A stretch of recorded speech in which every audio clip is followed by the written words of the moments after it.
Chapter 19 covers a very basic yet important topic that is hardly discussed outside the astronomy community, and that is about measuring celestial distances. This is one of the most difficult challenges in astronomy, but it must be done, or else it's hard to imagine how astronomy can make progress.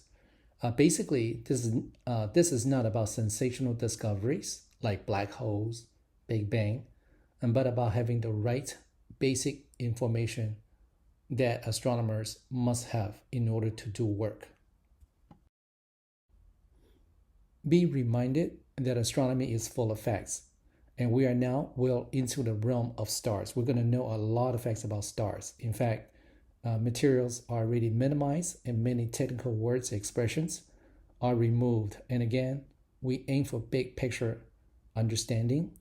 And this in this re-recording, I aim to try to keep this presentation even more compact, shorter.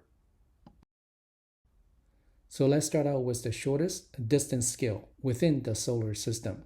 The modern distance measurement method for within the solar system is done with so-called ranging using radio waves. Okay, we use radio waves to measure distances in the solar system by sending radio waves out and wait for the signals to return.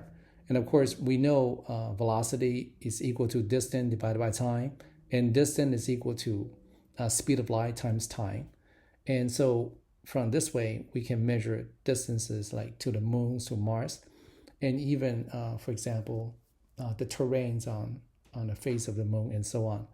But this applies to short distances effectively within the solar system and is done periodically, right? To monitor these celestial bodies in our solar system, we don't monitor them all the time, but only periodically as a calibration, as a sort of a confirmation.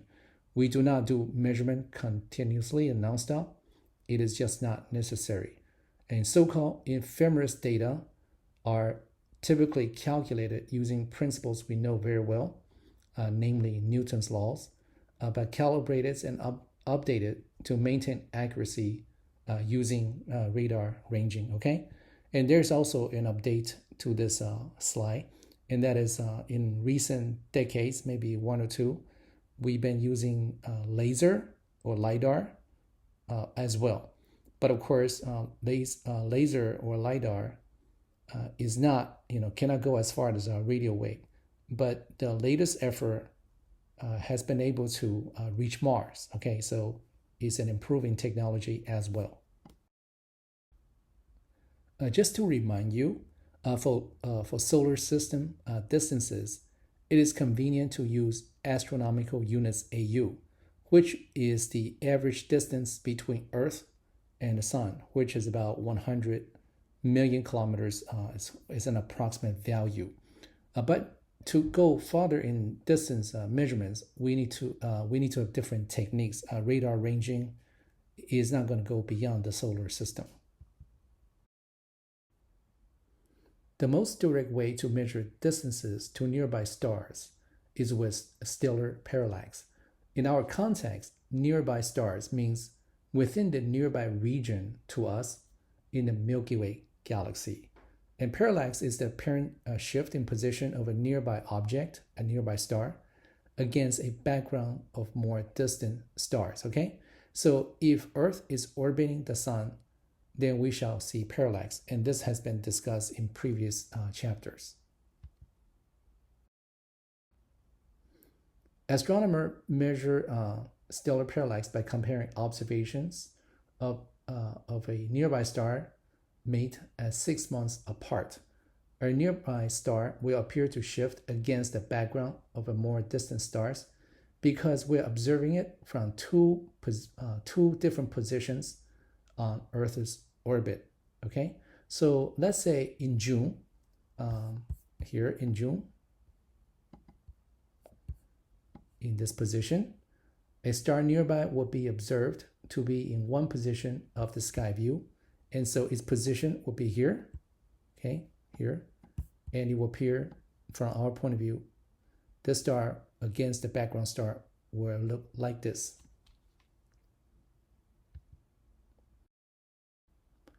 But then in December, when it's now in a different position, right? So right now we're looking at it, the star from a different angle, from a different position.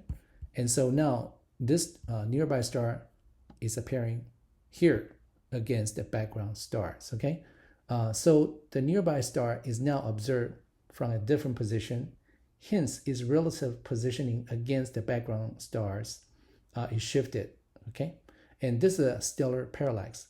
But of course, we don't want to just observe it. We want to quantify this effect. We want to be able to associate a number with a stellar parallax observed so that we can do calculation. So here, let P, the letter, denotes the parallax angle, which is based on the Earth and the Sun angle. So Earth is right here, and the Sun is right here. And P is the angle between the Earth and the angle, okay? Now, when Earth moves to an opposing position 6 months later, the shifting goes from here to here, going through another angle, P right here, like that. So in other words, the total angular distance observed is twice the angle, it's 2P, twice the parallax angle, okay? And so whatever shift is observed over half a year, over 6 months, we have to take half of that, meaning divided by 2, and that is the parallax angle. And you want to remember this very basic anchoring concept, and that is the more distance the star, the smaller the parallax angle. Another way to say the same is this: the farther away the star, the smaller the parallax angle, okay? Therefore, the more distant stars have smaller parallax angles. Here you see that this star is farther away than one shown in the previous slide, and therefore you see a sharper angle, meaning a smaller parallax angle. Okay, so just visually, just look at it. And then to the next one, again. And this illustrates a closer star showing a broader, a wider, a larger stellar parallax angle. The reality is that even the near stars to us have parallax angle smaller than 1 arc second, well below the angular resolution of human eyes, which is 1 arc minute. And this is why ancient stargazers from the ancient Greeks to Tycho Brahe were never able to observe parallax. And again, 1 arc minutes is 1 degree divided by 60, which is small. But if you look at the nearest star, which is Proxima Centauri, the orbiting partner of Alpha Centauri, Proxima Centauri is the nearest star of about 0.77 arc seconds. 0.77 arc seconds. And that is the largest stellar parallax that we could possibly have because it is the nearest, the closest star, okay? And you compare that with 1 arc minute. That is basically 80 times below what we are capable of seeing naked eye. And that's why, again, no chance, not even close for human beings to observe parallax naked eye. Other stars are even farther away with even smaller stellar parallax angles, okay? And so recall that we have discussed heliocentric versus geocentric views. And because parallax was not observed, heliocentric view was not able to advance until after 1600s. Kepler came along with something completely different, the Kepler's laws, and eventually, and also with better technology, that this issue was finally settled. Now let's discuss a parsec, the distance scale. By definition, the distance to an object with a parallax angle of 1 arc second is 1 parsec. In other words, let's say there's a star that's exactly at the distance of 1 parsec away. Then in 6 months, we will observe its stellar parallax, the parallax angle P, to be 1 arc second. So we use 1 arc second as a standard reference, and 1 over 1 is just 1, okay? All right, and so 1 over the angle of 1 arcsecond, that distance scale refers specifically to 1 arcsecond is defined as 1 parsec, okay? Even if you still did not understand what I have just explained, that's okay. Just know the big idea. A parsec is standardized and defined to make this relationship between distance and stellar parallax very easy. Distance in parsec equals 1 over parallax angle measured in 1 arcseconds, okay? And that 1 parsec corresponds to the parallax angle of 1 arcsecond, okay? That's the big idea. And that's why we have parsec as a distance scale in addition to light year, okay? And just to compare, 1 parsec is 3.26 light year.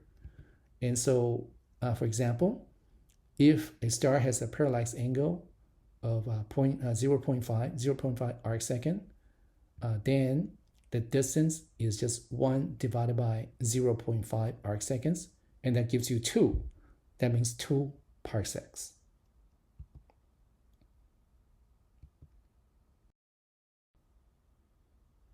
And to measure a star's parallax angle accurately, you should observe a star's location against the background stars on many nights over the course of a year. You don't have to do 6 months, but you need it wide enough so that you can measure that, that partial parallax angle, and you have to know the distance scale, of course, of how far the Earth has moved. Okay, the 6 months distance is the widest, but you don't have to use that. But in any case, we are much more sophisticated than that. But nevertheless, the stellar parallax method is limited. Even the best current space probes and instruments, the precision can only go as far as getting to about 30,000 light years, or about 1/3 of the way of the Milky Way galaxy size. Okay, the example is Hipparcos mission, which lasted about 4 years, but really set the standard. The word Hipparcos is an acronym for High Precision Parallax Collecting Satellite. And as you can see, it also refers, it's a reference to the ancient Greek astronomer Hipparchus. And the mission was the first of its kind, using primarily the principle of parallax, but in a highly sophisticated manner to measure distances in the absolute sense. And we mean absolute sense. What we call true or absolute astrometry, measuring the actual distances to the stars. It really measures a lot more, like spectra, Doppler shifts, and so on.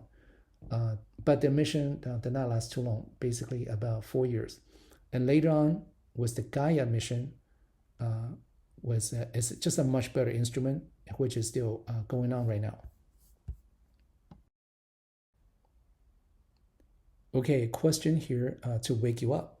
A star has a parallax of 0.1 arcseconds. And so what is its distance? Well, it is just 1 over p, right? And that's it, 1 over 0.1. That will be 10 parsecs. There is this relation in astronomy called the distance modulus that relates the 3 quantity, the apparent magnitude, which we can always measure, the little m, the absolute magnitude, which talks about the absolute total energy output of a star, which is big letter M, and of course that can be challenging to measure. And of course, just as challenging is distance d in parsec. And the relation read as little m minus big M equals 5 log of d minus 5. Okay, don't ask how this is derived, but this is sort of the way that we set it up and standardize. Okay, it's a standardized relation. Now, if you know any of these 3 quantities, you can figure out the third. Okay, and knowing the big M and the distance are the challenges that goes hand in hand. Okay, and you have to know at least one more of the 2. Either you have to know big M, or you have to know D in order to figure out the third.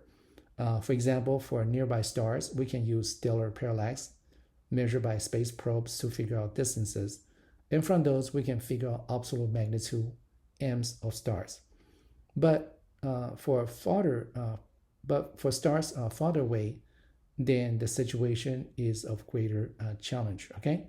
Now, even for stars within the Milky Way galaxy, most of the stars are beyond the capability of the modern parallax measurement, and so we are stuck with a situation that we do not know either of big M or D or distance D. Okay, right? So we have to have some better way to figure out either one of these.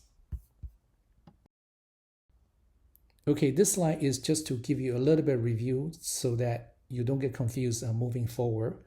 We often talk about luminosity and absolute magnitude, but they are used interchangeably. Okay, I should say not just magnitudes, but absolute magnitude. Okay, luminosity is the physical quantity of energy per second.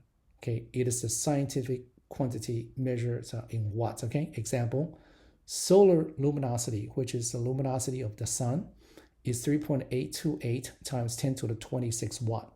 And so often we will refer to the output, the brightness as so and so solar luminosity, which means is in the quantity of 3.828 times 10 to the 26 watts. Okay. Now, what about magnitude? It is a converted scale corresponding to L, right? But the smaller the magnitude, the larger luminosity, okay? So sun is minus 26.74 in apparent magnitude, that's load M, but 4.83 in absolute magnitude, and that is the big M, right? And so when we talk about luminosity, let's say we're truly talking about luminosity of a star, then the equivalent the magnitude that we're talking about is absolute magnitude. We have discussed so much about stellar parallax, yet it is not useful as a measurement technique beyond our own neighborhood. Within about 30,000 light years, about 1/3 of the distance scale of the Milky Way galaxy. So a star on the edge of the Milky Way galaxy, or a star in the Andromeda galaxy, will be too far away for even the best parallax techniques. For practically all stars in the universe, what we cannot measure is distance d, and so we need a different method. Instead of knowing distance to figure out absolute magnitude m, can we in reverse know the absolute magnitude m and then figure out distance d?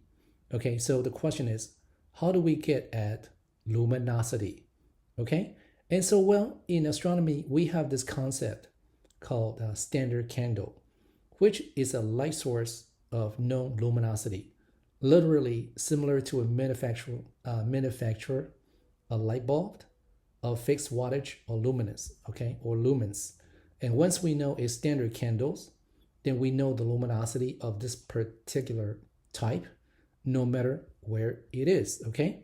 And so an astronomical object here is a standard candle, only we have some way of knowing its true luminosity without first measuring its apparent brightness and distance. So an example is, think of a standard light bulb that we can buy in a store, and no matter what it is, because it's manufactured in a standard way, it is always of the certain output, okay? And here's an example with a game that we can use to illustrate how this is done. Let's say you are playing a game with your siblings, and you take a light bulb, let's say 60 watts or 100 lumens, and you place it somewhere far, but observable. And the light bulb is dimmer and dimmer as you place it farther and farther away. But because its output is known, this is a standard light bulb with a known output, right? No matter where it is placed, by measuring the light received with a detector, the sibling can calculate its distance, specifically using the 1/, distance square relation we have discussed several times in previous chapters, okay? And so in astronomy, if we know a certain type of stars with was a known output, meaning if we know it's absolute magnitude m, or we know it's a luminosity, and also that it is a common type, then by finding this particular type of stars using telescopes, then we can figure out their distances, and basically, the distances to their neighbors and even the hosting galaxies, right? And I think that's pretty clever. Standard candle.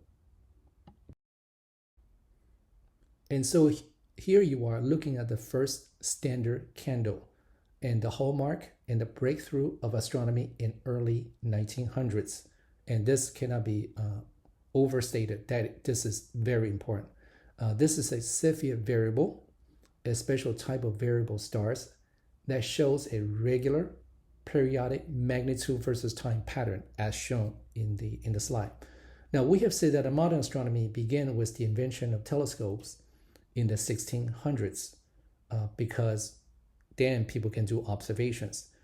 But astronomers mostly did not understand much about the universe, right? We observed a whole bunch of stars and so on, but didn't really know what they are. And I keep saying this: astronomy has more facts than understanding. Okay. In fact, people thought at the time that the Milky Way galaxy is the entire universe and nothing is beyond it. Now, I will not have time to go into this, but around that time, the question over whether or not our Milky Way galaxy was the entire universe was a grand question. And this standard candle helped to settle that question as it led to more discoveries, okay? And we'll get to know more of these. Even though that this chart is just a simple illustration, by looking at the features, I can say that this is one of the standard types of variable stars, or so-called pulsating stars, okay? And it looks like its period is about 5 days. And in fact, it should be 5.4 days because I know this standard type, which is a very common type. And you can see that it goes through this brightening and dimming cycle over 5.4 days. Later on, much after 1900s, early 1900s, we came to understand that there are different types of pulsating stars. There are Cepheids, which further divide into two subtypes. There are the classical Cepheids, and then there are the type 2 Cepheids. Later on, there's also RR Lyrae type, which is much dimmer. Now, but here we're just going to talk about Cepheids because that is what broke through the 1900s astronomy. And Cepheids show easily recognizable pattern, but are also very luminous, very bright. And that's why they were very useful for observations because they are easier to be observed and with a clear pattern that can be recognized. The discovery of Cepheid variables came down to the so-called period luminosity relation. Period luminosity relation. What is interesting about this light curve is that the maximum magnitude, okay, so how high, this magnitude curve reach, how high it reaches, is directly proportional to the period. Okay, so the longer the period, the higher its magnitude can reach.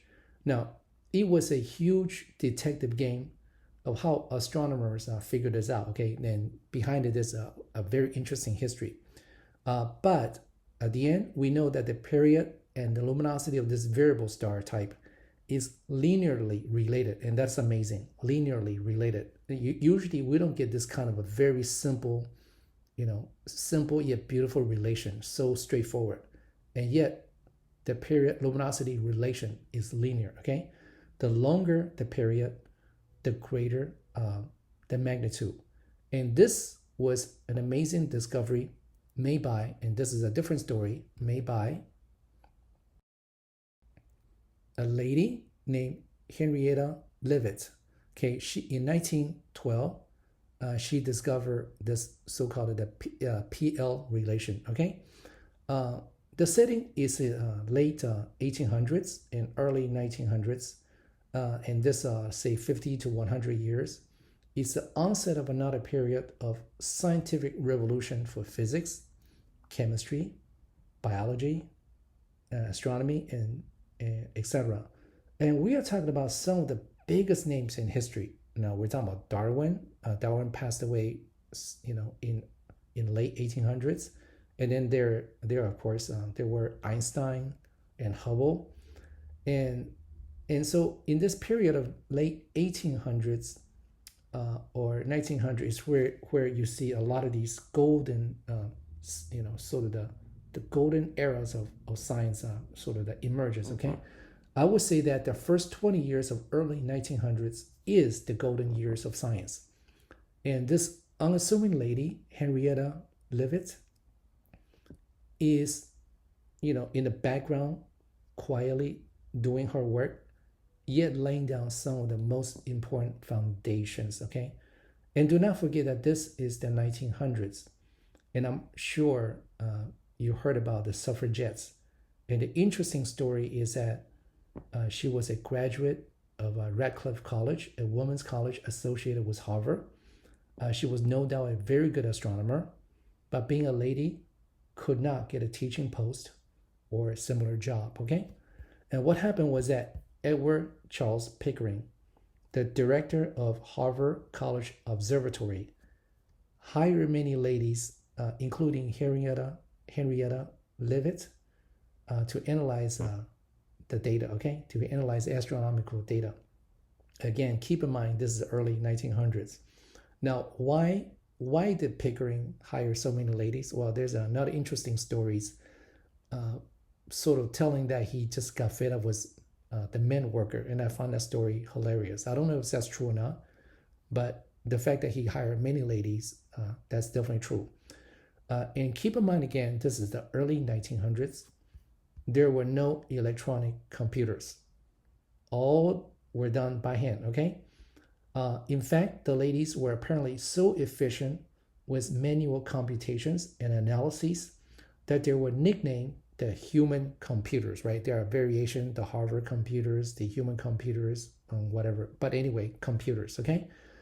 At the time, astronomy was done via the classic photographic techniques with long-term exposure, emulsion placed in the evening, and then manual effort analyses during daytime with people literally manually circling objects on the photos and measuring by hand, and of course performing calculations, okay? All done by hand using these classic photos, okay? And they were doing this work day after day, night after night, over many years. So just imagine the focus and the spirit behind the work, okay? And of course, a lot of people elsewhere must be doing the similar discipline jobs as well. But the story was the ladies were particularly, romantic and interesting and appealing, right? And so I love looking at this photo, telling a very sort of an intimate story of someone immersed in work, in a study. And it really fits my image of what, astronomers in the early 1900s were doing. And just to finish this up, the period luminosity relation, as discovered by Henrietta Leavitt, ended up settling the question about our place in the universe. Are we alone or not? Are there more beyond the Milky Way galaxy? And actually, at the time, we did not call it the Milky Way galaxy because we didn't really have a concept of a galaxy, but simply as our universe. Are we alone in our universe? Okay, the sense of a galaxy was not strong, probably did not even exist at the time. Okay, but in any case, astronomers soon found out that beyond our so-called universe, which was just the Milky Way galaxy at the time, beyond that, there were indeed more objects, mainly other galaxies. Okay, so it was kind of a grand discovery in, say, around 1920 or so. Okay, maybe between 1910 and 1920. And Edwin Hubble was given the credit for proving that Andromeda Nebula is indeed a galaxy. Okay, it is an Andromeda galaxy, not Andromeda Nebula as it was called at the time. Okay, and he used this period luminosity relation for that study that made him famous, right? And yet Henrietta Leavitt is not as famous as Hubble. Okay, so I'm just giving you a little bit of the historical background. Now, here's a fun fact. Now, during my useful time, Radcliffe College still existed as the women's college associated with Harvard University. Okay, but as of now, it no longer exists as an independent or women's college and have merged with Harvard in recent years, just because it no longer really make any sense just to have a dedicated college associated with Harvard. I mean, dedicated college for ladies associated with Harvard. Okay, it just doesn't make any sense as in that sense. So this important relation, the PL relation, allows the standard candle of the variable stars to be used to estimate distances to the stars. Okay, and some of these studies reveal tremendous distances away far beyond the Milky Way galaxy, and that's sort of the shock the astronomer in the early 1900s. And this was the first distance scale application that gave us a sense of the size of the possible universe, and it was simply much bigger than previously understood. So how did this PL relation become the standard tool of distance calibration? If we plot the luminosity versus period of many Cepheid variables, we will see this linear relationship. A Cepheid with a longer period has a greater luminosity. On the other hand, a Cepheid with a shorter period has a lower luminosity. Let's not go into the physics behind a variable star, but basically it is a giant star undergoing periodic expansion and contraction cycle. So basically, this is how you can use a Cepheid and PL relation to measure distance. You find a Cepheid variable star and measure its period, and you use the period luminosity relation to calculate the star's luminosity. Basically, you just read off the chart, and then you measure the star's apparent brightness. Now, you compare the luminosity with apparent brightness. So basically, now you have the luminosity and the apparent brightness.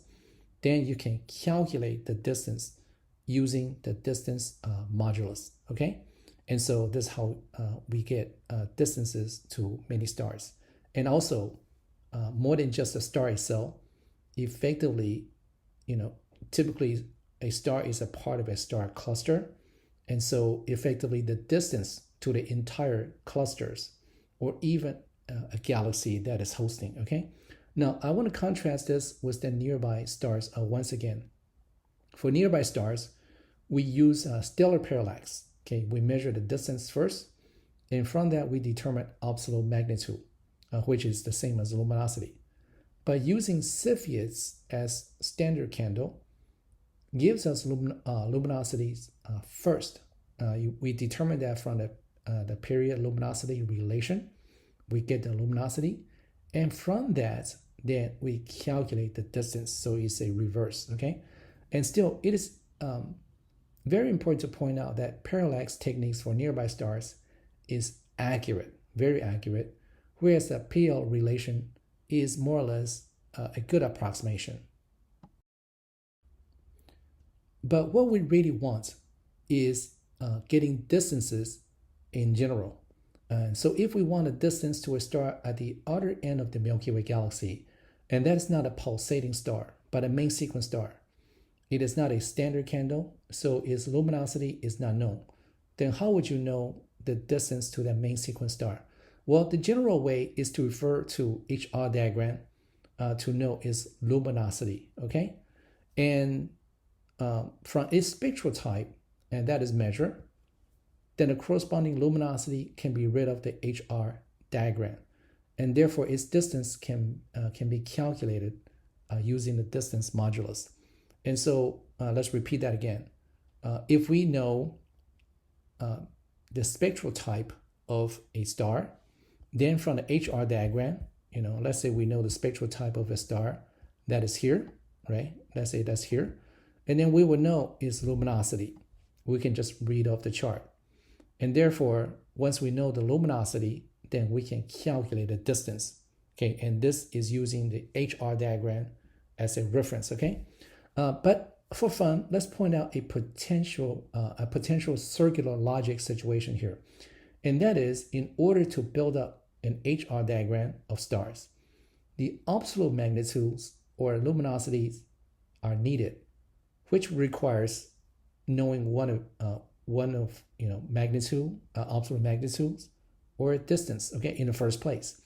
So basically, you cannot construct an HR diagram unless you already know luminosities or distances in the first place, right? So that's a little bit of sort of this circular logic, this contradiction, okay? But this is part of the buildup of the distant ladder methods.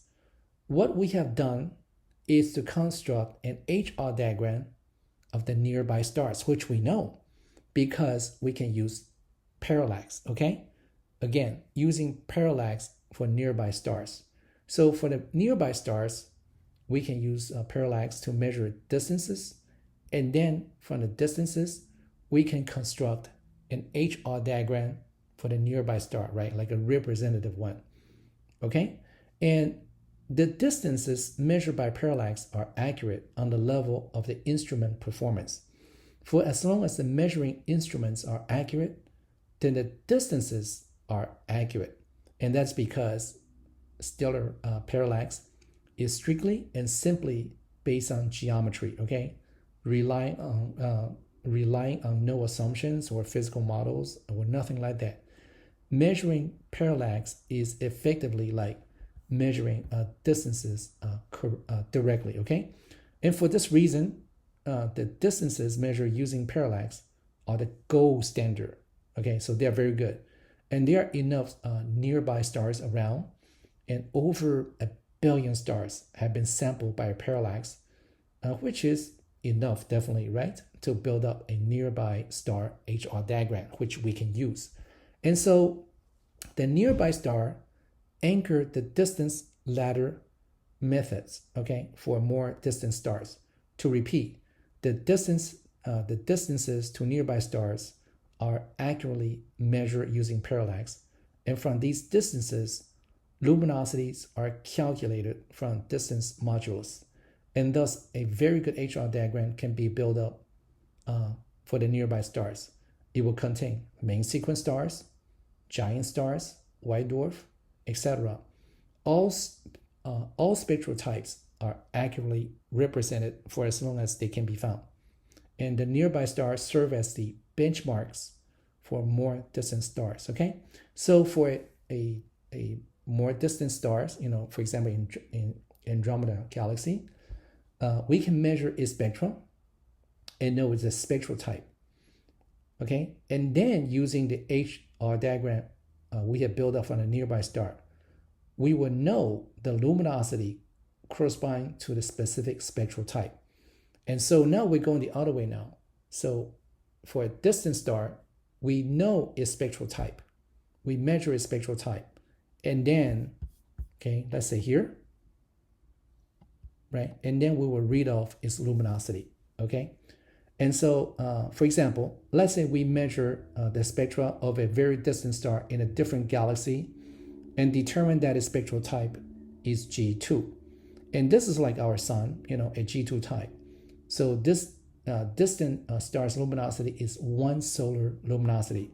And from that information, we will then be able to calculate its distance, okay? And let's point out again, the nearby star HR diagram should be and is representative of the universe's star populations. There's no reasons to believe that our own Milky Way galaxy is too unique or special. And for example, Andromeda galaxy certainly is a different galaxy with overall different characteristics, but its star population are more or less like ours. So the HR diagrams that we can build up using our own nearby regions in the Milky Way galaxy is pretty representative of this universe as a whole, okay? And so it's a good use of the HR diagram. And so now we have a second point. We have already read the first one before.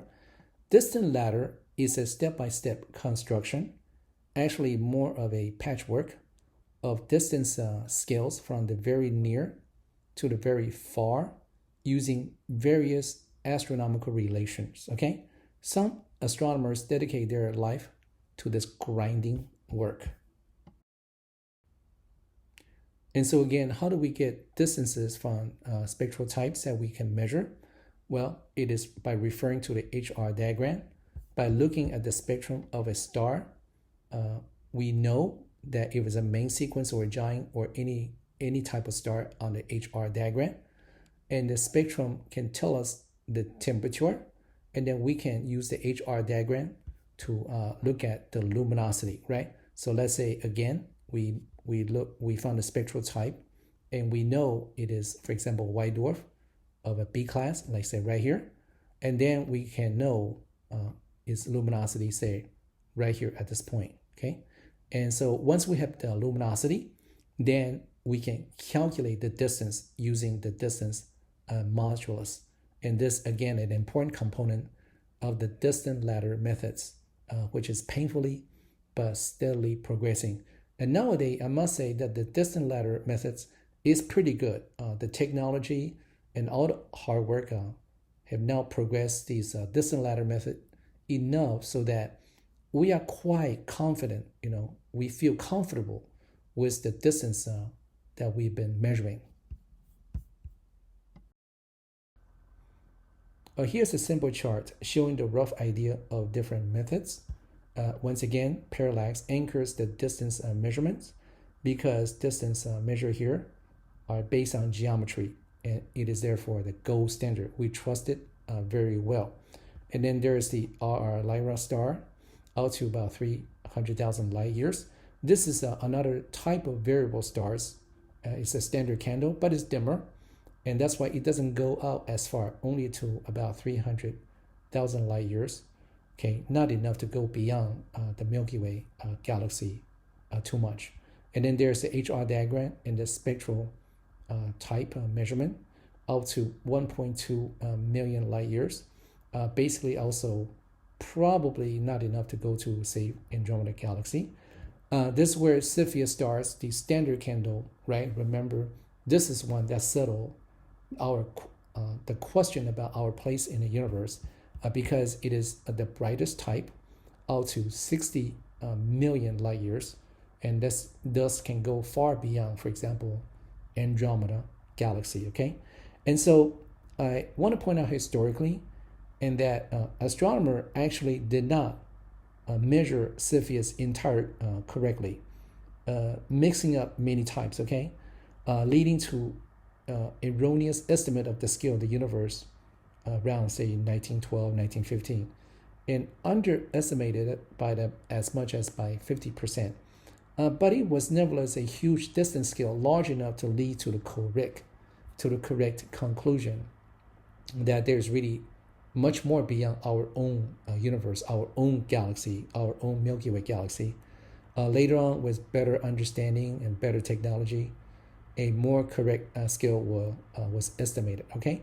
So it is challenging work. Not only the measurements are difficult, the physics and the astrophysics of the observations are just not easy to understand, okay? Results are easily often thrown off by some unknown effect, all right?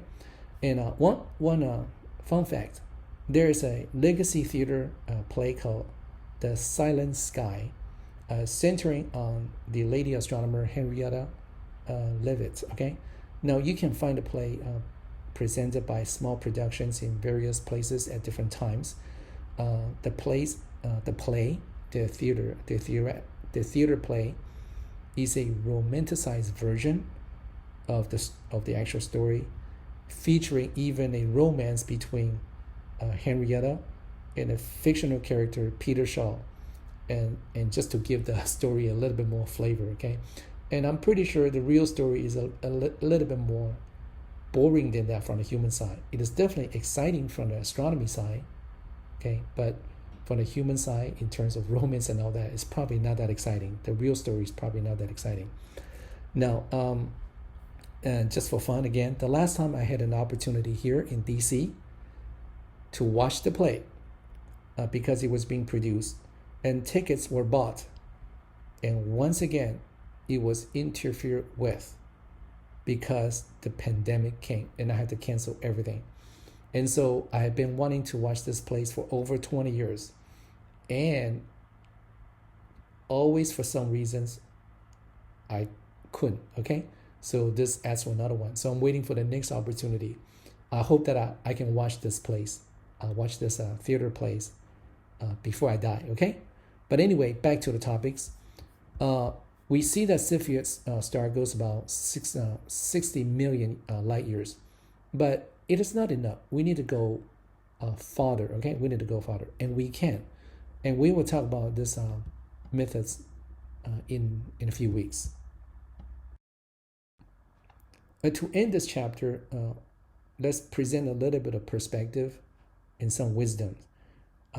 And I've sort of alluded to this before. Introductory textbooks, or when you learn any subject, the presentation is often made in a straightforward and a simplified way. And of course, that's needed for the purpose of teaching. But in doing so, we often do our students a disservice by making scientific techniques and the challenges seem too clean and painless. In the real world, the techniques we have just described turn out to be very messy and difficult, and often gives astronomers headaches that last long into the days, okay? And distant ladders work is one of these tedious, thankless, yet important jobs, okay? And so this is the last slide of the chapter. Keep in mind, whatever subjects you are learning, whether it is history or art or whatever, have been thoroughly filtered and cleansed. They represent the essence of hard work of many intelligent and dedicated folks, okay? But it's not representative of the historical reality. Okay? Just keep that in mind. And this is definitely true, for example, with art, okay? You see these modern art, but if you look at Renaissance art, the Renaissance art that we see right now have been cleansed and being presented to you only the best of the best. But I'm sure at the time there were much more than what we're seeing right now. Okay, so it's just an example. Question: a star has a parallax of 0.01 arcsecond. What is its distance? Well, you use the inverse relation. Distance equal 1 over p, 1 over 0.01. That would be 100. All right, next. However, here is a question I would like you to use for your weekly group discussion, okay? So again, clearly state in your post that this question is from the video lecture. Describe the question and explain and discuss your response. Remember, you are doing a discussion, not just answering question. Discuss this question so that your peers can really understand what you are saying. And of course, we know the answer will be minus 4.8. So go ahead, use this question for your group discussion. For those who did it first, will get a bonus. So here is end of chapter 19. We're going to move on to chapter 21. Okay, so I assume you have taken your 5 to 10 minutes break. And so right now, let's jump into chapter 21, the birth of stars. And along with this topic is discovery of exoplanets. In recent few decades, the hunt for exoplanets has fueled greater examination into the formation of star systems, okay? The birth of star and also planet formation are the results of the same process. And now we have adequate data to really test and understand so-called nebular theory, which is about the formation of our own solar system. The right place to start this topic is with molecular clouds, regions of stellar nurseries where stars will be born.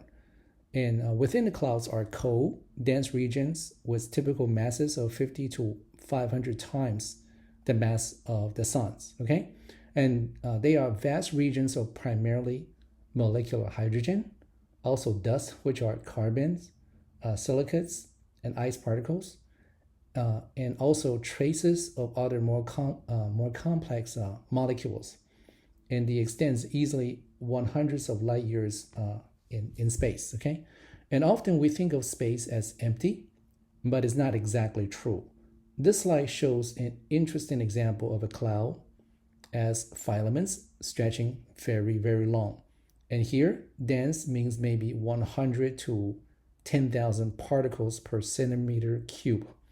And now let's compare to Earth's atmosphere, which is on the order of 10 to the 19. And so compare with 10 to the 19, 10, 100 or 10,000 is nothing, effectively zero. And so dense means only dense in the outer, space, okay? And but in the outer space, in the interstellar regions, even the smallest density will add up over vast regions, okay? Gravity, the long-range force, will pull all these masses toward one another, coalescing them into interactions. And this false color image shows the glow in the far infrared, which means very cold. We're talking about 20 kelvins and maybe as high as 200 kelvins, which is still very, very far below the freezing point of ice. Okay, and this reveals heating as results of interactions among these particles. Okay, now the bright dot here, for example, here, right here, are where molecular clouds have been clumped together denser, signaling greater heating, thus creating stellar nurseries, right? You can see the higher activities here. This heating is not nuclear, okay, not yet. They come from mechanical and electromagnetic interactions like frictions and collisions and spiraling actions and so on. The density and gravity are not yet strong enough to trigger nuclear fusion. They are getting there, but not yet. And because of this reason, they are not yet nuclear source, nuclear energy. They are called protostars, okay? They're not real stars yet. No nuclear fusions yet, okay? We can also see other spots like right here. Okay, a little bit brighter, but not as bright, showing different stages of evolution in this particular example. These are the earlier stages of clumping. And so molecular clouds are the stellar nurseries where gravity clumps cold molecular hydrogen and dust together to form protostars, which then can grow into stars. One of the most famous example is in Orion, the famous asterism, okay? This solar region right here, we're talking about here, in the visible does not show the nebula, okay? Here you see some stars in the visible range. But in the infrared or sub-millimeter range, you see the thermal glows appears, okay? Infrared exposes heat activity because heat emits light in the infrared, which is below the red light, okay? So here you see some far infrared to near infrared. Some glows are stronger than the other. So at the sword tip right here, you see the sword tip where it was pointed to. The glow is very strong, showing high levels of thermal processes. So the molecular hydrogen in these regions are really clumping up, heating up, hinting star formation. These are definitely we definitely expect to see lots of young stars and protostars here. And now zooming into the central region of the Orion Nebula, and we see more young stars in the infrared in the visible, you see maybe some stars, but in the infrared, not only you see the stars are really fully fledgling stars, but also lots of other brighter dots appear. These are the young protostars, okay? And at about maybe 2,000 young stars, let's see. And that's correct. About 2,000 young stars are found in a region about 12 light years in diameters, okay? And these are, and also brown dwarfs and so-called protoplanetary disks, not yet stars or protostars, okay? As of this moment, the formation process is still ongoing, of course. And in the solar neighborhood, let's make a comparison. The typical spacing is between stars is about 3 light years. For example, our distance to the nearest star, the Proxima Centauri, and the Alpha Centauri system, is about 4.6 light years. But here we're talking about a space of in the Orion Nebula, in a space of about 12 light years in diameter, over 2,000 young stars. Okay, 2,000 young stars are basically protostars. So this comparison gives you an idea of how active and dense a region of a molecular clouds can be in comparison with our own neighborhood, which is kind of a sparse, kind of a quiet, okay?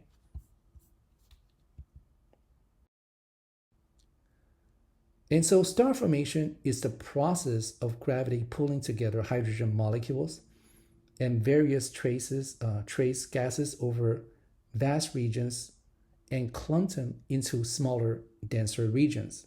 So think of our sun as a pretty huge body of hydrogen. And it had to form by gravity pulling enough hydrogen molecules from the environment so that it can become our sun.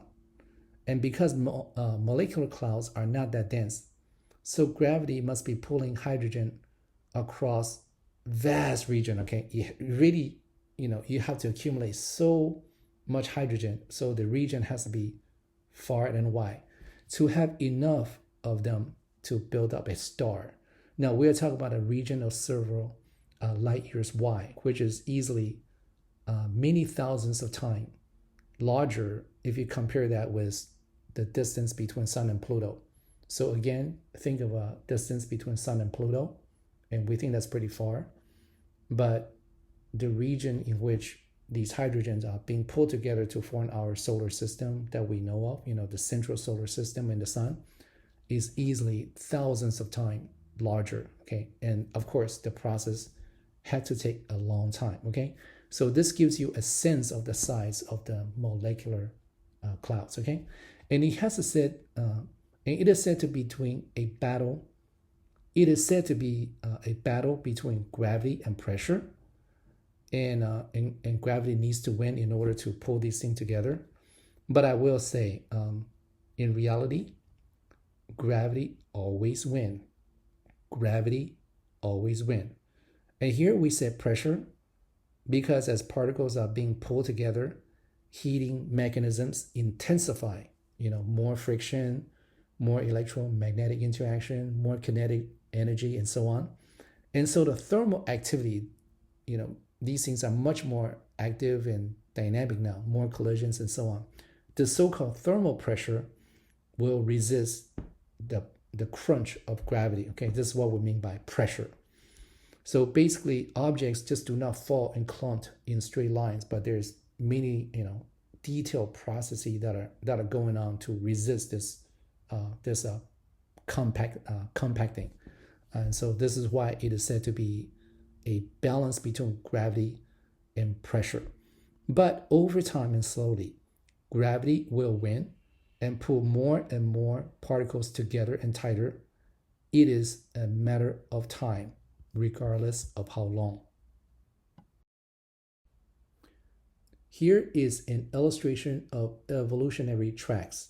We can model stellar evolution for different star types and match them with observations, and we believe we understand them pretty well.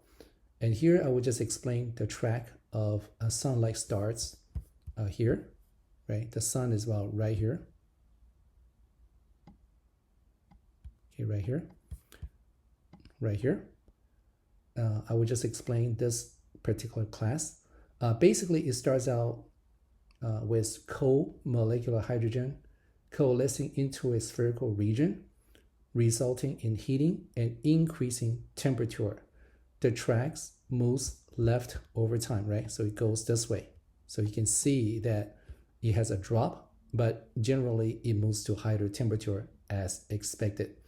But at the same time, because gravity is compacting them into a tighter spherical region, it is becoming hotter, but it's also rapidly becoming smaller. Okay, so where you can recall the discussion about comparing star size by appealing to Stefan Boltzmann law, if you remember. The protostar is becoming smaller, and so even as its temperature increases moving to the left, but since the surface area is decreasing so much faster, okay, the total energy output actually decreases. All right, so remember, luminosity is depending to temperature to the fourth, also times the area, the surface area. So even temperature increases slightly, but if the surface area drops rapidly, really by a lot, then the overall luminosity still drops. Okay, that's why you see this drop right here. Okay, it drops quickly, and that's because gravity is really pulling these regions tighter, really crunch them tighter and tighter, really fast. Okay, and that's why you see this drop. And then here you see a dashed line right here, dashed line. Okay, this is called the visible line. It's not shown here. I don't think it is listed, but it's called visible line. When a protostar reaches this visible line, it is now hot enough, shining enough to blow away the outer layers, revealing the hotter inner spherical region, making the protostar observable. So it's now hot enough to blow away all the junk outside, just revealing the protostar itself. But before this visible line, the evolutionary track of a star, of a protostar, is pretty much just by modeling, simply due to lack of observable data, just because all this junk, all this dust, and whatever is surrounding the protostar is obscuring the protostar itself at the center. So it's hard to observe it, okay? And so this early stage of star formation in the protostar stage takes only about a few million years or so, which is pretty fast. For a sun-like star, it takes about 30 million years to reach the 0H main sequence, maybe a few millions to reach the visible line, but a little bit longer. It requires more to reach so-called the main star, the main sequence stage. Okay, right here at this stage right here, okay, the evolutionary track becomes a little bit flat, and this is because the protostar is now really hot enough with sufficient high thermal pressure to counter gravity, so that a protostar is slowing down the squeezing by gravity. Okay, and therefore the protostar is not being pressed down and becoming smaller and not changing as fast as before. It is still changing, it's still being tighter, being made tighter and tighter, just not as much as before. And this continues on, and this protostar will get hotter and hotter, but still not enough to detonate. Okay, it's still a protostar, and the temperature is getting higher and higher, but eventually it will get high enough and dense enough that nuclear fusions will be triggered. Okay, and so the protostar, once the nuclear fusion is triggered, is now a full-fledged main sequence star at the red line, so-called the 0H main sequence. That is when it is literally born into a star. Okay, so again, what is the definition of main sequence? Well, it is very straightforwardly, at a basic level, the burning of hydrogen into helium in nuclear reactions. In astronomy, a picture is worth 1,000 words, okay? And just look at how beautiful this image is. You can look at this single image all day long and learn a lot, okay? In this large, brighter region here in the middle, right here, in this false color image to show, there are many features sculpted by solar winds, radiation, etc., from the young stars or the stars around, resulting in, you see these sharp edges, various blobs and globules, and various interesting shapes.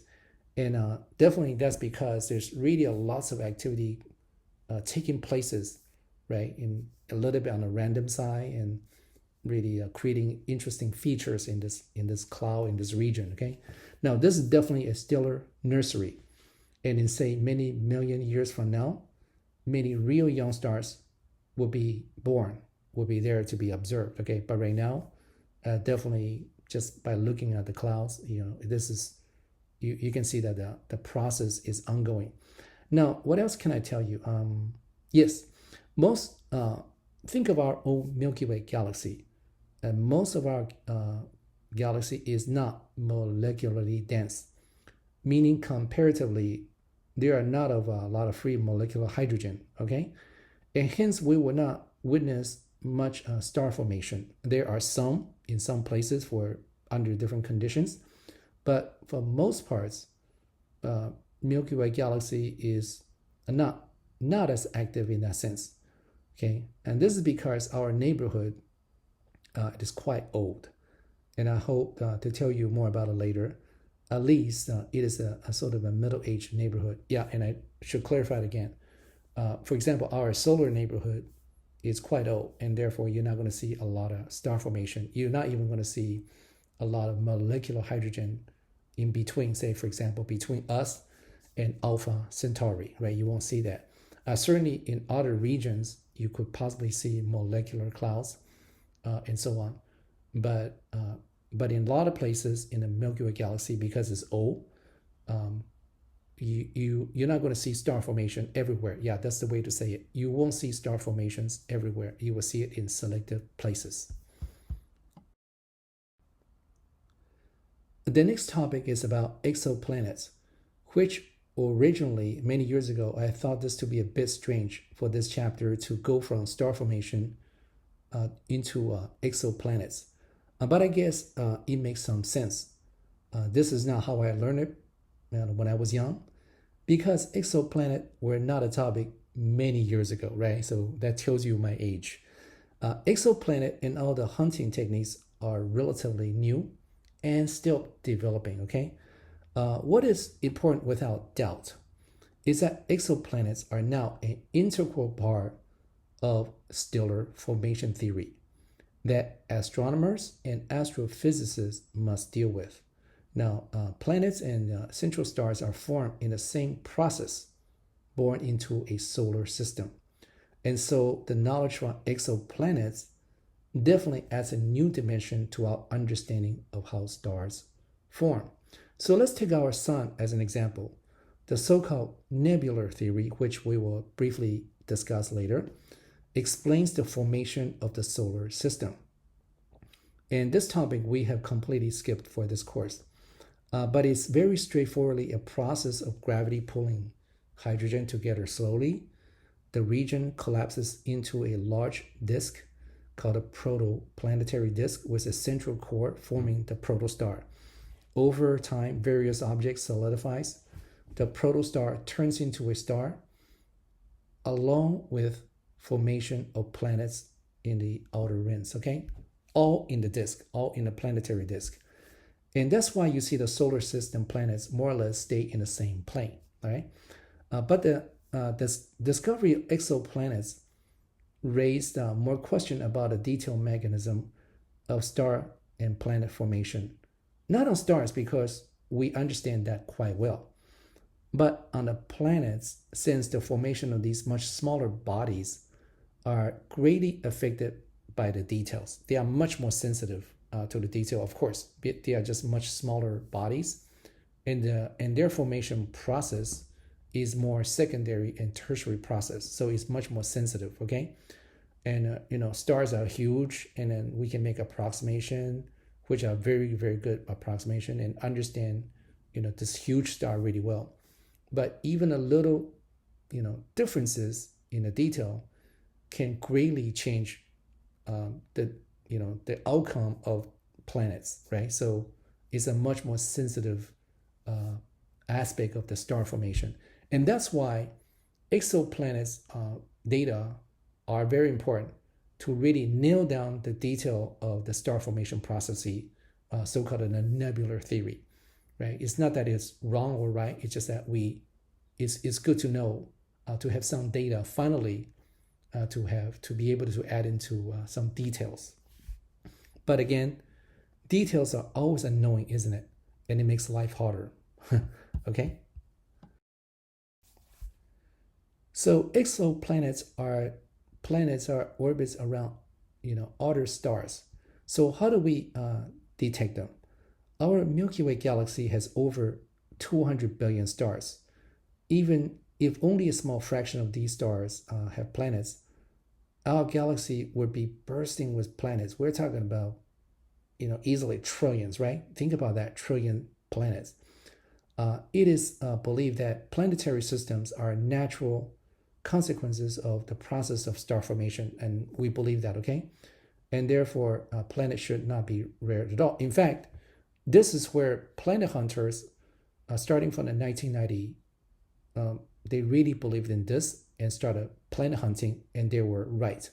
And this is an example how, as we understand our principles really well, we can do science and make progress even without data. It's not blind guessing, but you believe something should exist and you go try to find those things, okay?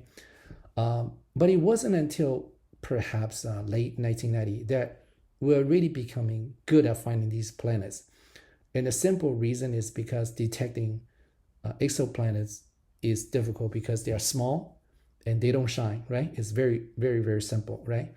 And so even if we're looking around the near stars, like Alpha Centauri, even that is, even with the near star, it's hard to detect if it has exoplanet. And in fact, it does, right? These, in fact, Alpha Centauri system is a system of 3 stars, and we have found exoplanets in them, but only recently, right? That tells you how difficult it is. Okay, well, so but why so difficult? Well, stars are of course far away, and so so even if you look at Alpha Centauri, it's like you're located in Seattle and try to see a pinhead, right? A pin 15 meters from a grapefruit, right? So think of a pin head and a grapefruit in Washington, D.C., and you are trying to look at that pinhead from Seattle. That's how difficult it is, all right? That's really a good comparison. And so, letting you know, definitely again, when I was in graduate school, the number of exoplanets detected was zero. And there are many interesting stories I can tell you, but unfortunately, not enough time for that. Okay, right now there are several thousands of exoplanets that have been confirmed. Okay, and there are 2 primary challenges that planet hunters have to overcome. And the first point is definitely the distance. These are they can be very, very far away. Now, even if we just looking at the near stars, we want to look at farther stars. Okay, we want to look at stars more distant away, and so it just gets more and more difficult. And number 2 is they are not shiny objects; they are literally dim. So how do you detect them? That is the question.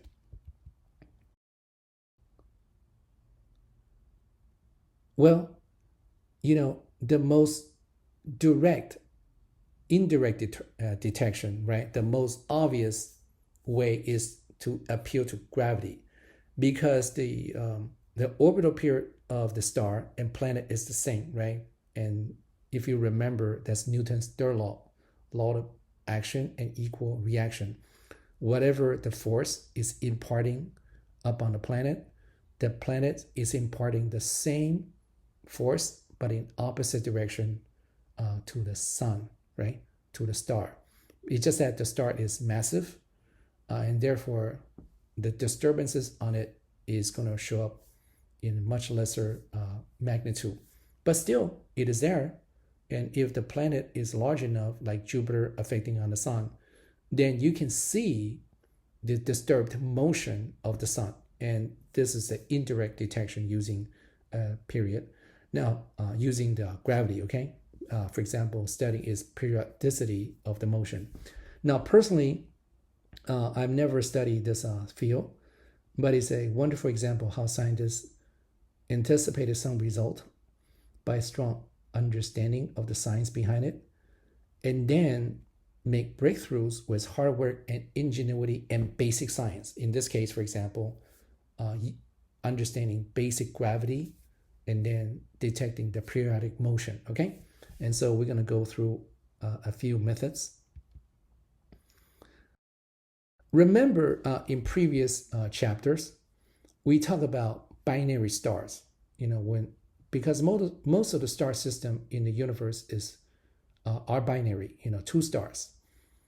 And here we can apply the same technique, the same idea, but to a star and its planets. Okay, so number one, astrometry, measurement of changes in the star position. You really just look at it, provided that you have telescopes powerful enough and a star planet system that is close enough. And so this is equivalent to visual binary. In the previous chapter, we talked about visual binaries, meaning that there are two stars we can literally just watch and monitor with the telescope.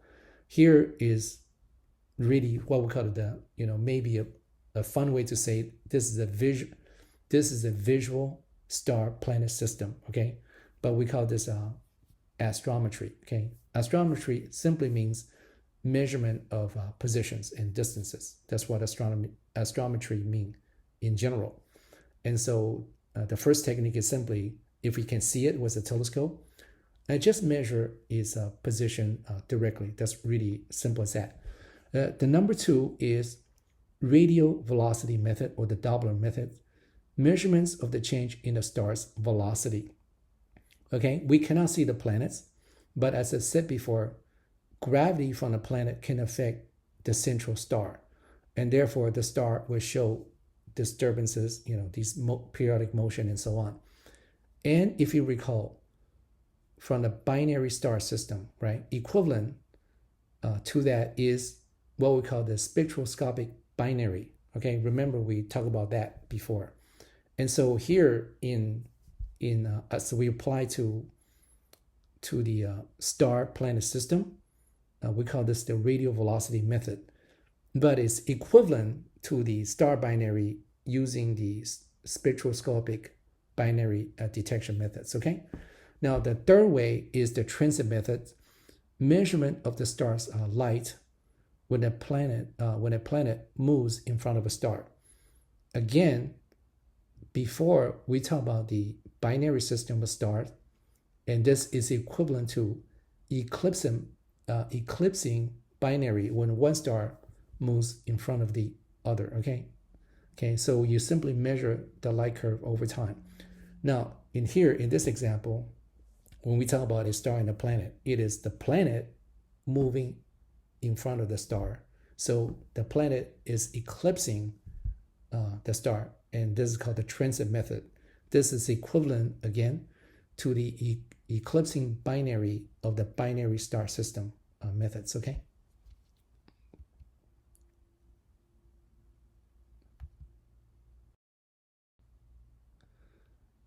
And so let's quickly look at radial velocity or Doppler methods. So measuring a star's Doppler shift can tell us its motion towards and away from us. So in this illustration, you can see that this star is moving back and forth,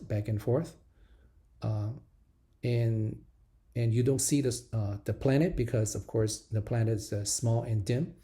But these absorption line, blue shifts and then red shift back and forth and so on in a periodic motion.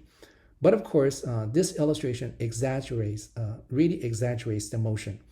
The central star's motion is affected by the planets, but the shifting is, of course, very tiny.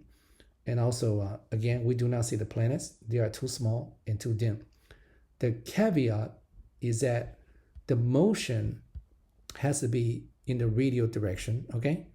Because if the motion is a perpendicular direction, okay, like this, then you won't, as far as we can see, there will be no Doppler shift. We will not be able to observe any real data at all.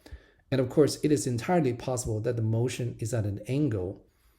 And in that case, we detect only the radial component, the perpendicular components. The motion in the perpendicular direction will not show up in the data, okay? And that is a complication that must be corrected in the result if possible, okay? In this case, we will need some additional information in order to make this correction. And in reality, you don't expect that all the radial velocity method to be so easy, just to be lucky enough that these stars that just happen to move in our line of sight. Okay, most of the system that we can observe most likely only has a component or not even in the direction of our line of sight. And so there's really a lot of details that really has to go into this study of these studies to really correct for these motions. Okay, here I'm showing what a real data set looks like. Astronomy is not just pretty pictures and illustration. I mean, it's real science. There's a lot of data, a lot of measurements. We have to do analyses and so on, okay? So here is an example from a real work, okay? It is not surprising to see that the first exoplanet detected is a larger planet, and that is hotter. And we refer this to as the hot Jupiter, okay? Which is a planet that's Jupiter-like mass, but a much higher surface temperature. Well, it's not surprising because it requires a larger mass to influence the sun greater, okay? To influence the central star greater gravitationally, okay? And this is the 51 Pegasi using the Doppler techniques in 1995, okay? Without going into detail, this led to a 2019 Nobel Prize, okay? Just imagine that, Planet Hunter has gone from the margins into real superstars, okay? Winning the Nobel Prize, okay? The radial velocity method can tell us the following set of information: the minimum planet mass, orbital period and distance, and eccentricity. And here I want to emphasize especially the most important information that we really want is, of course, the mass, okay? But the radial velocity method, the Doppler method, can only tell us the minimum planet mass, okay? Because again, we have to know the orientation of the orbit because Doppler shift tell us only the radial component, right? And we have said this many times, but not the perpendicular components. And so the radial method, the radial velocity method, tell us only partial information, and therefore the planet mass can only be considered as the minimum one. Only when we know the exact information, the exact direction, if some way to correct for the partial information that we know, then we can recalculate for the actual real mass. But as it is, the radial mass method, only the radial velocity method tells us only partial information to reveal the minimum planet mass. But that's still not too bad, okay? Because we still can get a sense of sort of roughly a ballpark understanding, even if that's the only information that we know. And so for the radial velocity techniques or the Doppler techniques, it is easier to detect a high mass planet that is in close orbit around a less massive star. And that's natural due to the larger gravitational interactions between the smaller central star and the not so small planets, okay? And because of this combination, the star will be disturbed by the larger planets, showing greater motion, therefore making it easier for its Doppler shift to be detected, okay? And so, but this brings out another issue, and that is, you expect because of this relative easiness, okay, you expect that a lot of detection of planet will be biased towards the higher mass planet with a less massive star, okay? And that is something that we have to pay attention to and make sure that this selection bias, this detection bias, does not impact or bias our understanding of the model of the solar formation.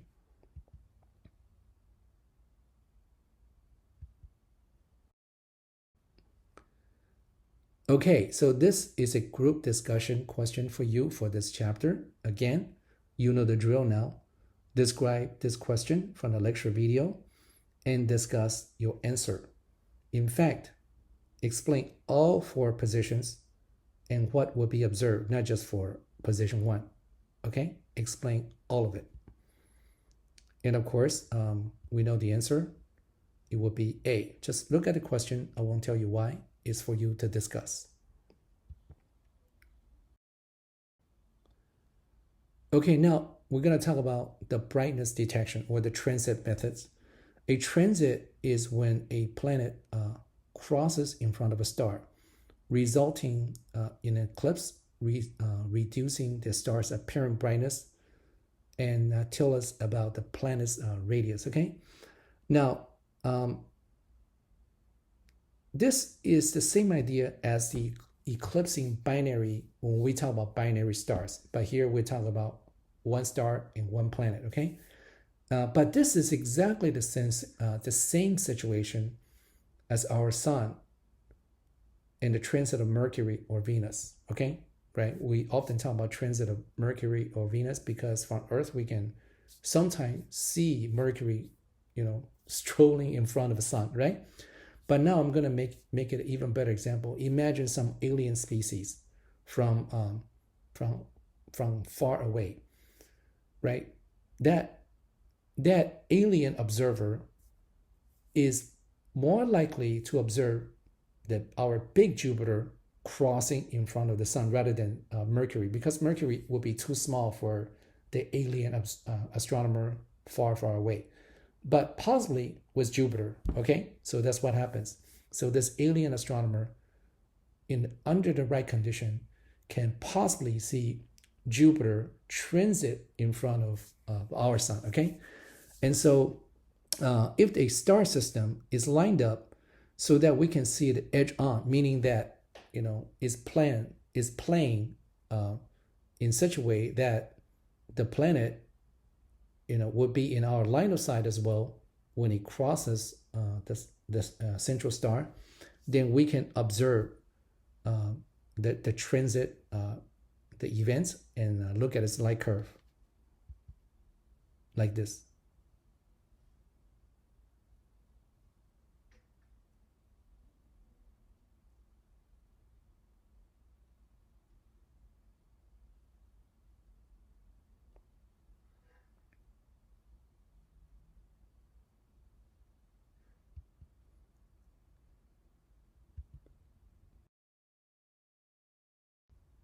Okay, next, this shows the light curve as being observed for a transit.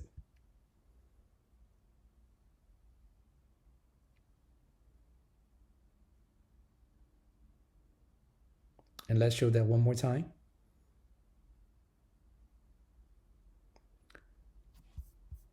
Okay, and I want to point out, just look at the light curve right here. Notice that the light curve does not go straight down, but with a slope. And the two sides are symmetric, okay?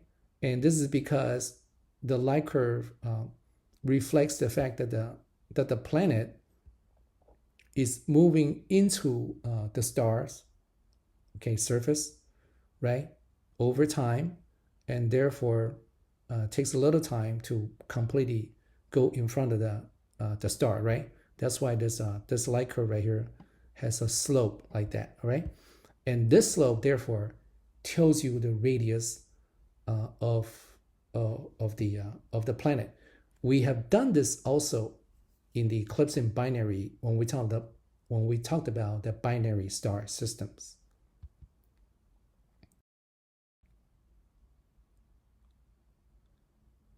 And there are two components to the brightness or the eclipsing methods, okay? The information about a planet orbits and about the planet size, okay? And this slide is about the orbit. And recall Kepler's third law about orbital period and orbital radius. Period square is equal to the radius to the third power. So recall Kepler's law. So how fast a planet transits across a star reveals information about its distance from the star, right? Remember, again, Kepler's third law, period and radius. So this illustration shows a larger transit time for a planet with a larger orbit, okay? So if this planet is farther away from the central sun, then the time, so it will be slower, okay? And so the time that it takes to transit across the central star will be longer. On the other hand, if a planet is closer to the central sun, it will be moving faster and therefore with a shorter transit time.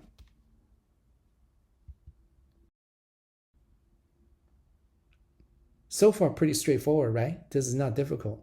Now, the second component is the dip in the brightness curve. And not surprisingly, a larger planet will block out more light than a smaller planet. So I don't think this needs to be explained more.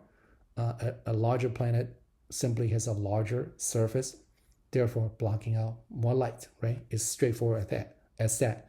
And so as you can see, the difficult work has been done. We have the techniques, we have the instruments, we understand the principle behind it. And now any high school students with data can do this analysis. And in fact, that's what had been done.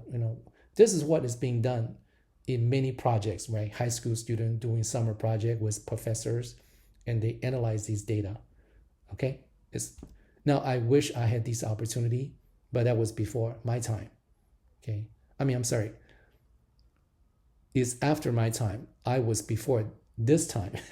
So I did not have the opportunity to do these kind of sort of the fun, simple high school student projects, but for world-class astronomy.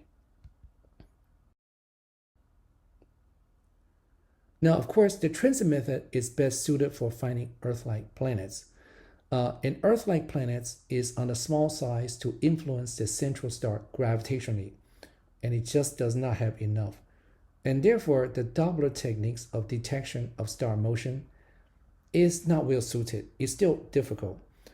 Transit method is good for finding Earth-like planet, provided that we are lucky enough to find enough system so that we can look at this the system edge down, meaning that the planet happens to cross, make transit and cross in front of the sun in our line of sight, right? If we're lucky to have that orientation, then we can make direct observation of the transit brightness curve, not direct, just take a direct measurement of the brightness curve. That's what we mean.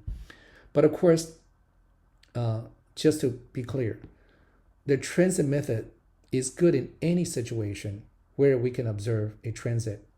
So it doesn't matter the size, okay? So it's kind of misleading to say that transit method is good for Earth-like planet. What this means is that because there are more smaller planets, all right, and it's easier therefore, to detect more of these smaller planets using transit.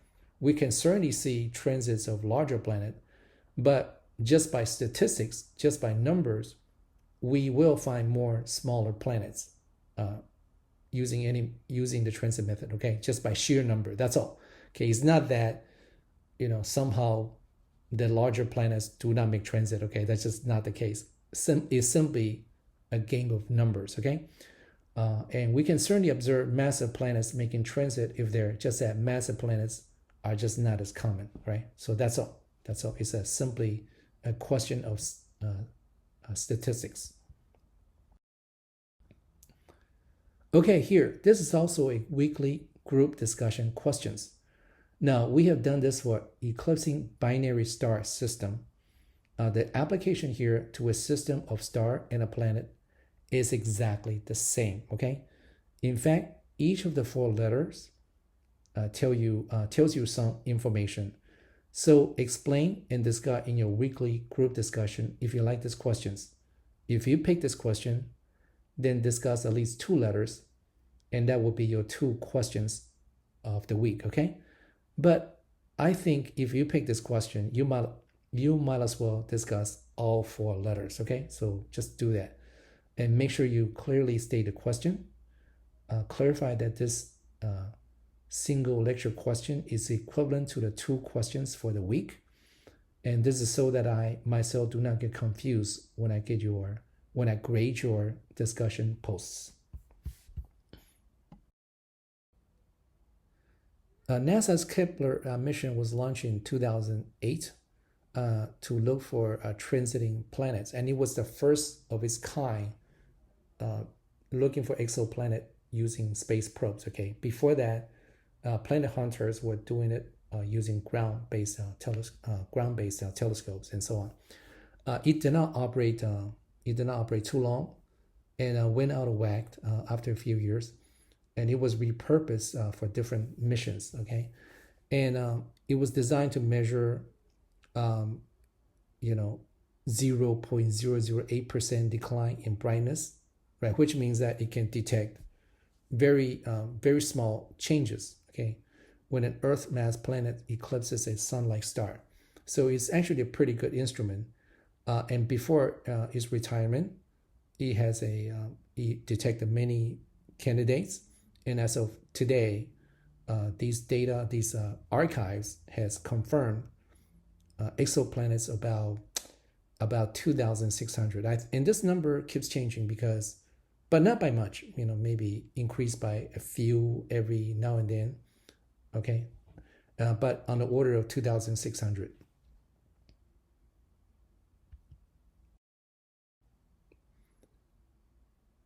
And then there's a follow-up instrument called TESS, the Transiting Exoplanet Survey Satellite, and it was launched in 2018, right? So far, about 800 confirmed detections, literally as of 2026, okay? Only 800. I mean, that's a lot by the exoplanet standards, but you may think, what, only 800, right? Because we expect so much more. And that really just goes to tell you detecting exoplanets is not an easy business.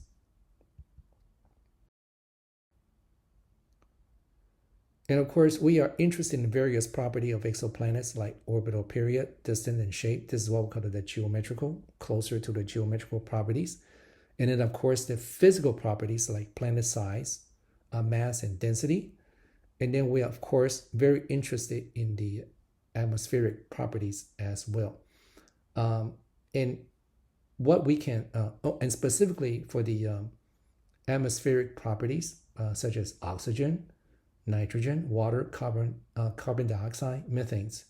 And we have found an amazing arrays of different composition and different planets. So it's really, really getting kind of interesting to the point that we expect to find literally like life, like intelligent life. I mean, we are kind of really leaning towards that way. But as of now, we can settle for detecting maybe traces of cellular life form, okay, maybe some kind of cells or single cell mechanism kind of a signature, right? We'll be happy with that. And so these different property really will depend on different techniques and so on. But of course, this is still a developing field. The data are still being analyzed. It's not really much I can tell you other than a lot of sort of the detailed physics and detailed astronomy, which, it can be kind of boring if you don't study this subject. This chart is from a few years back, showing only the information on size distribution. It is entirely possible that this distribution chart will have changed or will change more as our techniques improve. But so far, it is pretty consistent with the expectation that Earth-like planets are common. We're talking about in terms of size, okay? In terms of size only. And larger planets like Jupiter is not as common right here, definitely as expected. Recall that we discussed nebular theory on the formation of our solar system and how discovery of exoplanets raises more questions. So let me point out one particular issue which we have known for decades, and that is the interesting case of the gap in our own solar system, the missing planets, okay? Now, from the survey, we see that there are plenty of exoplanets found for planets the size of 2 to 3 times the size of Earth, okay? But in our solar system, there's a gap. We don't see that. We see Earth size planets, like Mars and Earth, and then we jump into larger stars such as Saturns and Neptunes and so on, okay? And so what happened to this gap? Why is it missing, right? So as of now, we do not know why, but it is a fact and a puzzle. And so, people who study planetary and solar system formation will have to work on this and provide a possible explanation of the missing planets. Okay, so those are always interesting. What's wrong with it? In addition, I want to point out that, in fact, it is our system that seems a bit strange. Yes, we have found many Earth-sized planets, but most of them, almost none of them are Earth-like. Okay, so yes, they are Earth-sized or similar to that, but in terms of property, they are not like Earth. Okay, so our solar system is indeed kind of the odd man out. Okay, it's the unusual one, the outlier. But what do you do? We don't know, right? We have to take more data and study more, and then refine our model of our own solar system formation to provide a possible explanation consistent with the characteristic of our own solar system. We cannot just go around and making up mechanism, okay? It has to be consistent. And now I'm going to go quickly through the remaining slides on the nebular theory that attempts to address the formation of our own solar system. The nebular theory is the model that describes how our system formed from a cloud of interstellar gas and dust. In this model, planet formation is a natural consequence of the processes that accompany the formation of our sun. If the theory is correct, then the same processes should accompany the birth of other stars. So the nebular theory clearly predicts the existence of other planetary system, which means that if we see it here, we should see it everywhere. Okay, that's good because we're definitely seeing other planetary system elsewhere, okay? And also the theory says planet formation begins with the condensation of solid particles of rock and ice, which then accrete to larger size, meaning that they build up more and more. And so we expect that a nebula with lots of rock and ice will form planets more easily. And we see this, at least for Jupiter's, when we say Jovian planets, okay? You will hear that term. we'll hear the word Jovian, which means Jupiter. Another issue is the orbits of many exoplanets. The nebular theory predicts Jupiter or Jovian planets should form only in the cold outer regions of solar system. But that's not what we see. That's another puzzle. We have instead found many large gaseous planets with close-in elliptical orbits, okay? Meaning close to the star. And that is a puzzle. So the question for this issue is, can Jovian planets or Jupiter-like planets form close to their stars, okay? And questions like this have triggered a re-examination of the nebular theory. Astronomers investigated this puzzle. If Jovian planets can form close to their stars, then the nebular theory would need to be updated because it's fundamentally wrong, right? The nebular theory says it forms farther out, and if it's indeed forming, close in, then that is just a wrong model. However, what they have found instead was evidence to support the idea that exoplanets were indeed born with circular orbits far from their stars as predicted, but they underwent some sort of a relocation process we call planetary migration, okay? Planetary migration, all right? So planetary migration or gravitational encounters.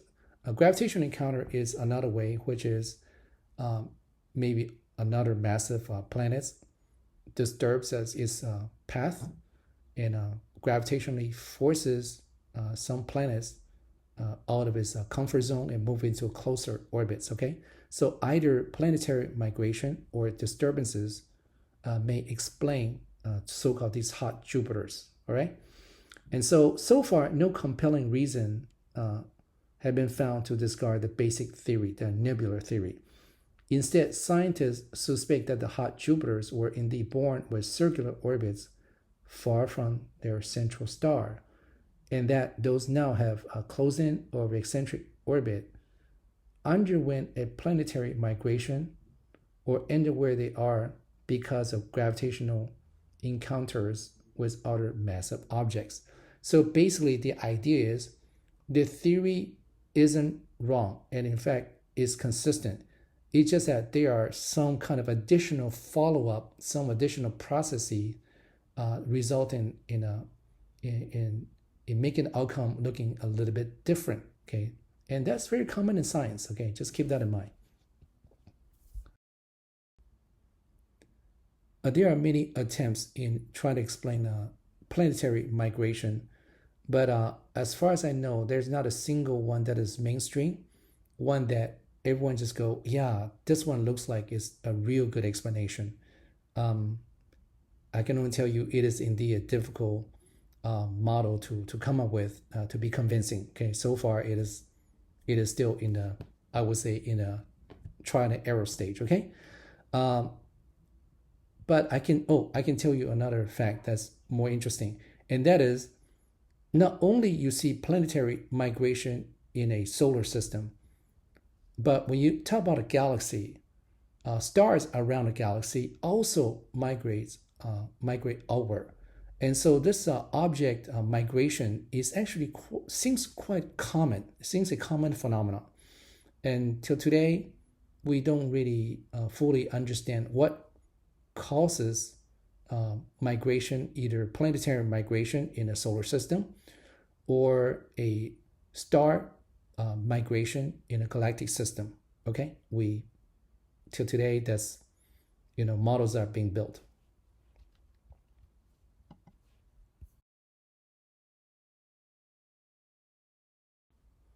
And so here is a quite of a common issue faced by scientists.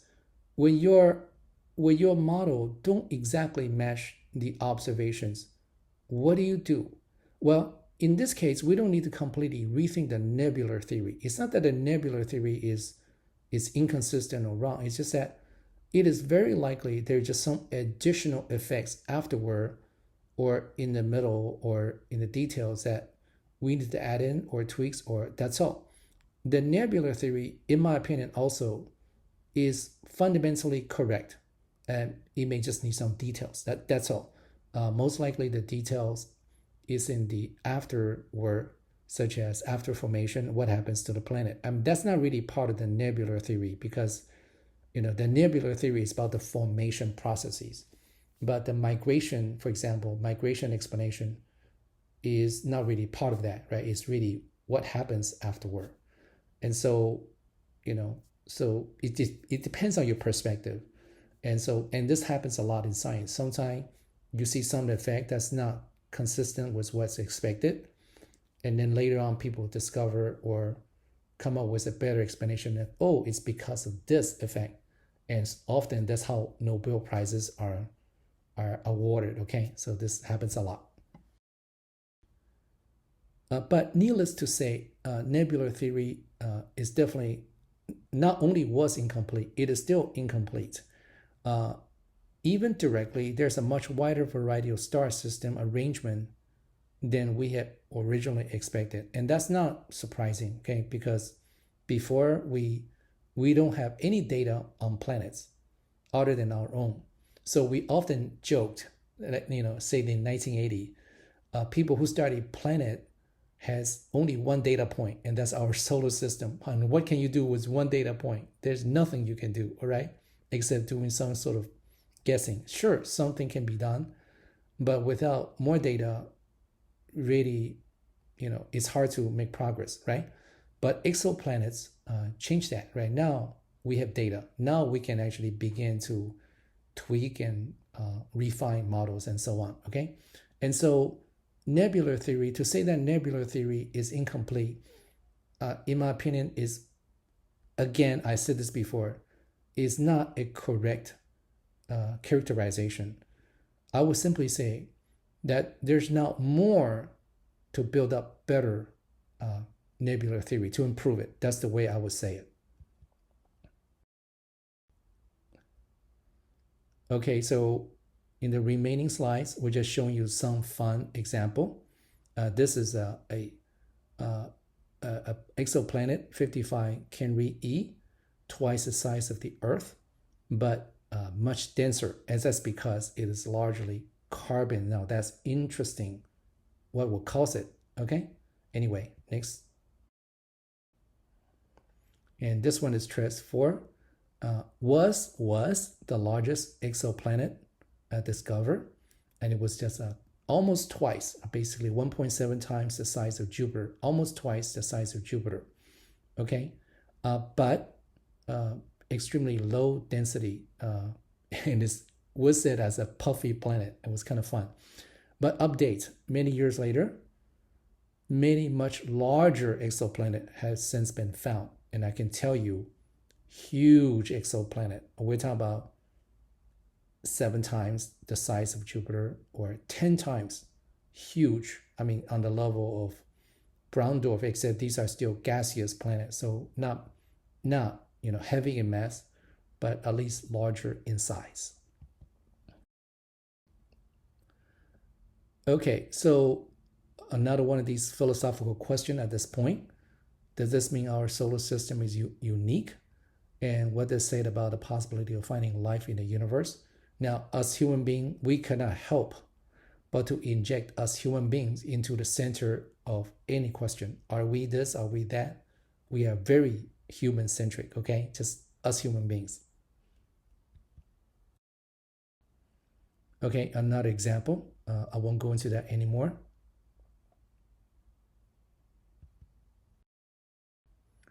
And so exoplanets are abundant and diverse.